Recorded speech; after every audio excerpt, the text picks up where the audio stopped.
lots and lots of fury about the fact that the British government, Boris's government, have ridden roughshod over the terms of the withdrawal agreement in terms of the Northern Irish arrangements. They've changed the goalposts, having signed an agreement.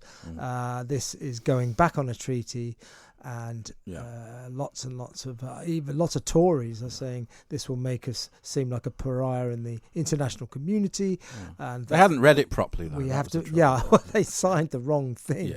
But my point is it that rare? You know, they're acting as if countries always. It's just sometimes a good thing. I mean, if they would have ignored treaties, we wouldn't have had the First World War. Russia, China, Iran, they make it a way of life. And I'll tell you, one of the biggest treaty breakers in the world is America. It's America's hobby. So are we getting our knickers in a twist over? Not all that much.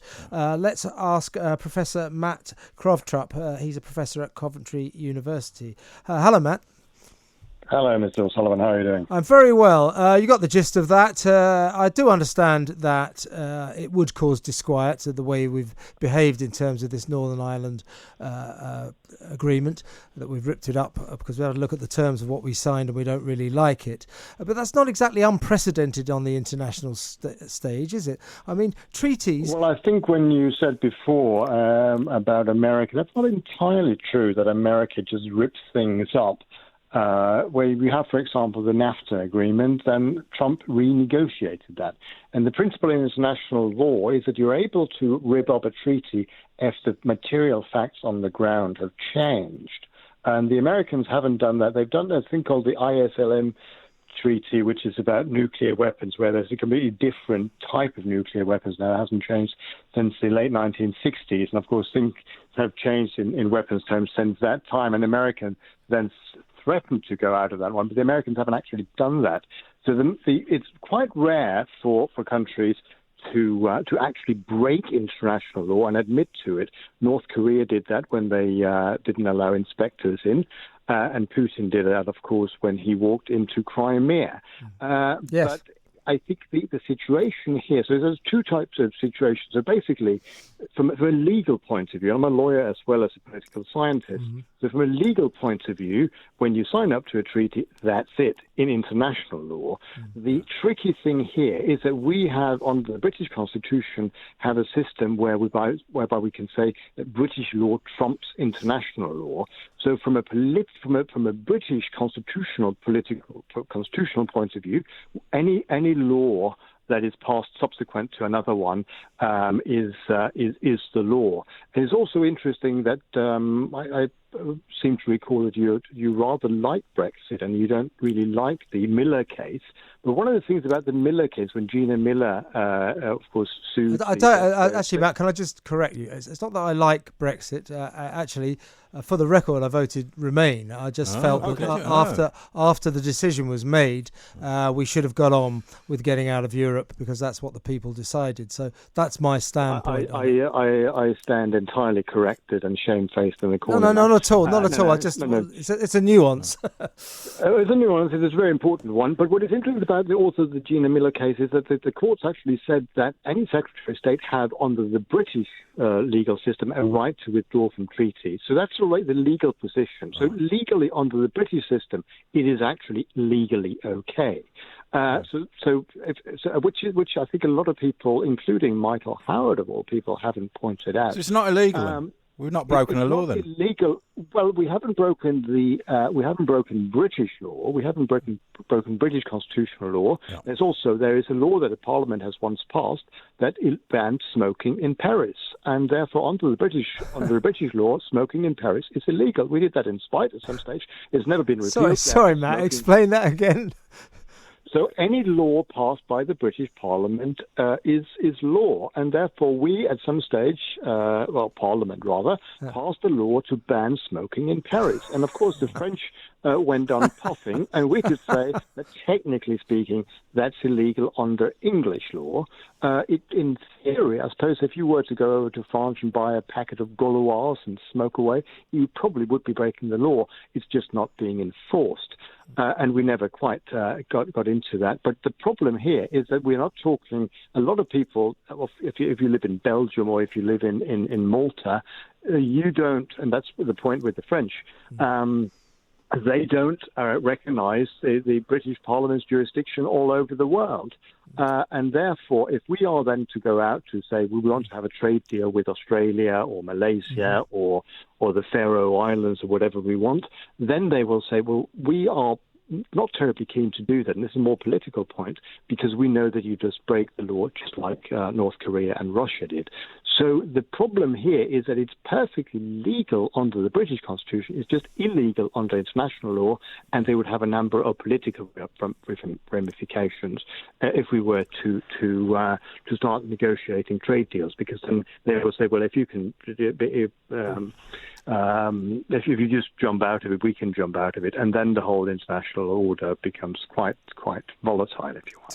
To go back a while, didn't Hitler basically tear up the Versailles Treaty and just said, I'm not paying the war reparations, that's it, we're going to build up our army, our military, despite what the treaty says? He basically just ripped it up and said, I'm not going to pay any attention to that. And what happened? He was feted by the international community who wanted to stop him going to war.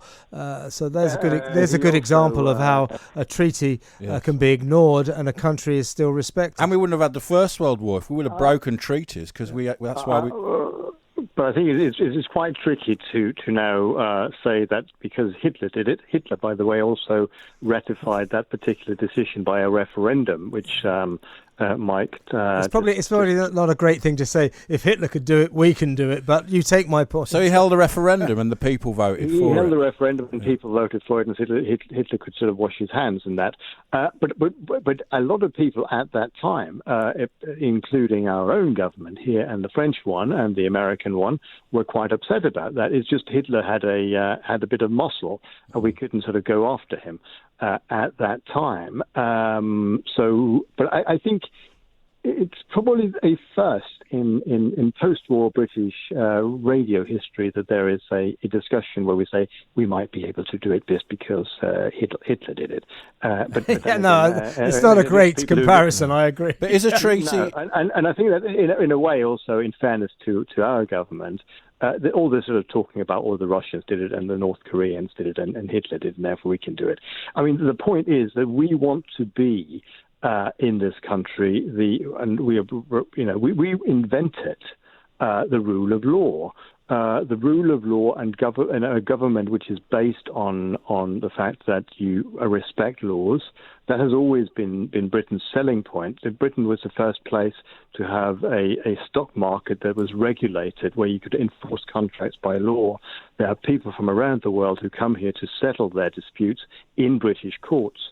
And if we are going to have that as a main selling point, then it is not great business really to say, well, we will break the law occasionally. So I think from a sort of salesman's point of view, it might be correct legally under the British Constitution. It ain't going to be a good selling point if we're going to go out and say, with a contract, if there's an unreasonable term, that it's a void contract. Is that the same with the treaty? Because there was some rules in this new treaty that were, they'd have control over our laws, and that's unreasonable.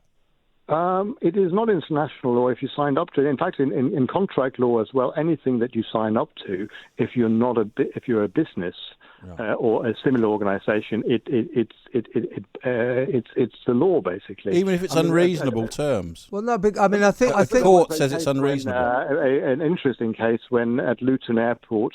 That Monarch Airlines had signed up, and they accepted that even if there was a puncture when they landed because they hadn't cleared the runway, and they sued Luton Airport and lost because they'd signed up to it.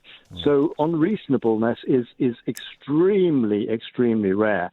And there are no examples. I suppose that would be the sort of more academic answer. Right. There are no examples of international treaties that have been declared, but they can go They can sort of like if their shelf life is over, then they're no longer. Then they can be outmoded. The point is, though, Matt, Ash has made a good point, I think. I mean, there's no doubt, everybody knows that the reason Boris and the gang have decided to do this is they've taken another look at what they signed up to and thought, oh my God, we shouldn't have signed up to that. Yeah. That's a big mistake, which is a slightly sort of pathetic and incompetent.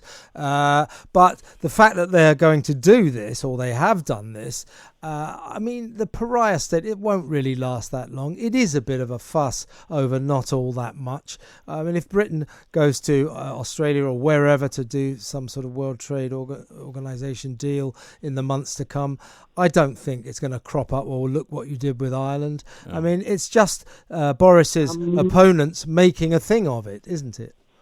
I think it is. I mean, it's difficult to say because what's in the mind of the negotiators around the world. But it does mean that we would look a bit like cowboys. I mean, they would have second thoughts about that, and the negotiations would not have become easier because then they would want all sorts of guarantees. And the own goal here is that one of the things that the Europeans have said in the future, they want the European Court of Justice to adjudicate in these matters. They want to have an adjudicator. And Britain has throughout the negotiations said, well, that's not necessary because we have international law. Now, suddenly they say, we're not going to enforce international law. We're in fact going to explicitly break international law. And then they can say, well, that means we need to have an adjudicator. So in all the future trade agreements, we would have to have a court of arbitration. There would have to be a settlement of that, and that means that the trade deals we will now have to be enforced by some sort of adjudicator, and that means that we're less likely to get the sort of really free arrangements we previously would get. So I think they should have thought a little bit before they did this. And it's obviously it's getting out of a tight spot with COVID, and you want to change the agenda, and Brexit is a good one. But think about it a little bit before. The Europeans they can't really do much. It's not going to they're going to sort of send a fine. We're not going to have the bailiffs tomorrow morning to take anything away. But Matt, it is a bit inept. Yes. Can I ask you, how does it compare to Tony Blair contriving to overrule the legal advice he was given, I think, by his Attorney General then, that the Iraqi war was illegal? He overruled that and just decided or organised it so it was declared legal after his legal advisors had told him it's illegal. So he did go to war on what most lawyers said was an illegal basis. He overruled his lawyers. So the precedent of a British Prime Minister not being entirely above board about proper legal standing is there with the Tony Blair, isn't it?